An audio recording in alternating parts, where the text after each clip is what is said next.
മാങ്ങേൻ്റെ അണ്ടി വേണം നിർബന്ധമുണ്ടോ? മാങ്ങക്കറിക്ക് എനിക്ക് ഒരു നിർബന്ധമില്ല കേട്ടോ. ബാംഗ്ലൂർ എന്നിട്ട് ഇത്രയും ഡിഫറെൻ്റ് ആയിട്ട് ഒരു ഊണ് കഴിക്കണം ആദ്യമായിട്ട്. ഇതെല്ലാത്തിനും പറയുമ്പോൾ നല്ലൊരു ചെമ്മീൻ ചമ്മന്തി.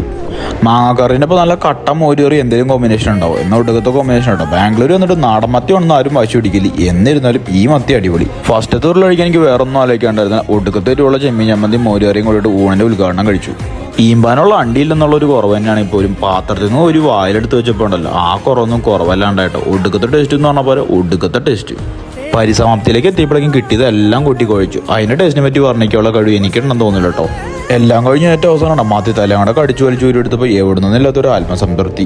ഈ അരിപ്പൈസ കൂടെ 70 രൂപയ്ക്ക് കൊടുത്തു കഴിഞ്ഞാൽ എങ്ങനെ അവർക്ക് മുതലാവുന്ന എനിക്ക് ഒരു പെടുത്തില്ല കേട്ടോ. മത്തിയുടെ പൈസ വേറെ ഉണ്ടോ? ഒരെണ്ണത്തിന് 25 ഇവിടെ വന്നിട്ട് എനിക്ക് ആകെ ഒരേ ഒരു നെഗറ്റീവ് വന്ന വൃത്തിയുടെ കാര്യത്തിൽ ഇച്ചിരി കൂടെ ശ്രദ്ധിക്കാൻ തോന്നി. എന്നിരുന്നാലും ഒരു ഉള്ള സ്പേസിൽ നല്ല രീതിയിൽ മാനേജ് ചെയ്യുന്നതാണ് എനിക്ക് തോന്നുന്നത്.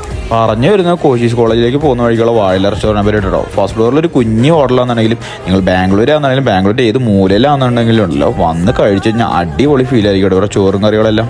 അപ്പോൾ വേറൊന്നും പറയാനല്ലോ. Okay, by.